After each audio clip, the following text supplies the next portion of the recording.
இயக்குனர் ஆறுமுககுமார் இயக்கி தயாரித்து மக்கள் செல்வன் விஜய் சேதுபதி நடிப்பில் உருவாகியுள்ள ஏஸ் திரைப்படம் இன்று திரையரங்கில் வெளிவந்துள்ளது. இப்படத்தில் ருக்மிணி வசந்த் கதாநாயகியாக நடித்துள்ளார். மேலும் யோகி பாபு, பப்ளு, KGF அவினாஷ், திவ்யா பிள்ளை ஆகியோர் முக்கிய கதாபாத்திரங்களில் நடித்துள்ளனர். வாங்க திரைப்படம் எப்படி இருக்கிறது என்று விமர்சனத்தில் பார்க்கலாம். கதைக்களம்: தனது பழைய அடையாளத்தை மறைத்துக் கொண்டு மலேசியா வரும் விஜய் சேதுபதிக்கு யோகி பாபுவின் அறிமுகம் கிடைக்கிறது.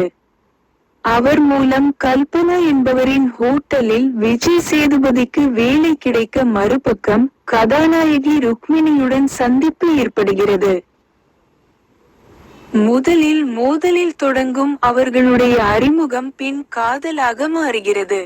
இருவரும் நன்றாக பழகி வரும் நிலையில் ருக்மிணி தனது ஸ்டெப் ஃபாதர் இடமிருந்து தனது வீட்டை மீட்டெடுக்க போராடி வருவதை தெரிந்து கொள்கிறார் விஜய் சேதுபதி.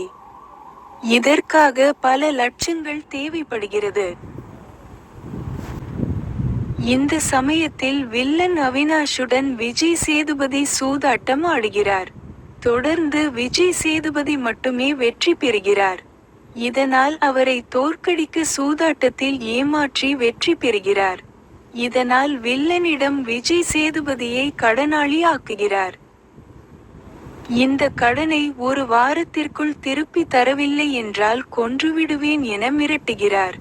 தனக்கும் தன்னை சுற்றி உள்ளவர்களுக்கு பண தேவை மிகப்பெரிய அளவில் உள்ள காரணத்தினால் கொள்ளையடி முடிவு செய்து சுமார் ரூ.40 கோடி பணத்தை வங்கிக்கு செல்லும் வேனில் இருந்து திருடுகிறார். அதன்பின் என்ன நடந்தது?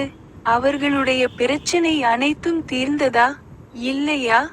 இவ்வளவு பெரிய விஷயங்களை செய்யும் விஜய் சேதுபதி யார் என்பதே படத்தின் மீதி கதை. கதாநாயகன் விஜய் சேதுபதி வழக்கம் போல் தனக்கு கொடுக்கப்பட்ட கதாபாத்திரத்தை சிறப்பாக செய்துவிட்டார். அதில் எந்த ஒரு குறையும் வைக்கவில்லை. ஆனால் அவருடைய கதாபாத்திரத்தை வடிவமைத்த விதம் சுவாரஸ்யமாக இருந்திருந்தால் நன்றாக இருந்திருக்கும். கதாநாயகி ருக்மிணி கன்னடத்தில் சப்த சாகரதாச்சே எல்லோ படத்தின் மூலம் இளைஞர்களின் மனதில் இடம் பிடித்தார். அதேபோல் இப்படத்திலும் தனது அழகிய நடிப்பை சிறப்பாக செய்துள்ளார். யோகி பாபுவின் நகைச்சுவை பல இடங்களில் ஒர்க்அவுட் ஆகவில்லை.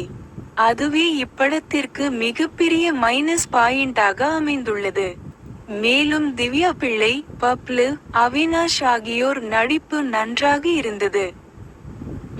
இயக்குனர் ஆறுமுககுமார் கதைக்களத்தை உருவாக்கிய விதம் நன்றாக இருந்தாலும் திரைக்கதையில் அதை சுவாரஸ்யமாகவும் ரசிக்கும்படியும் அவர் வழங்கவில்லை. குறிப்பாக முதல் பாதி திரைக்கதையில் பல இடங்களில் தொய்வு. அதேபோல் கதாபாத்திரங்களின் வடிவமைப்பு இன்னும் வலுவாக இருந்திருக்கலாம்.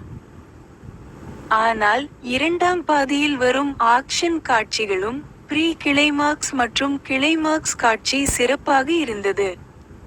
அதற்கு பாராட்டுக்கள். மேலும் காதல் காட்சிகள் அழகாக காட்டியிருந்தனர்.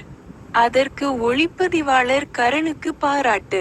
பதற்றமான சூழலில் விஜய் சேதுபதியிடம் ருக்மிணி தனது காதலை வெளிப்படுத்தும் காட்சியும் நன்றாக இருந்தது.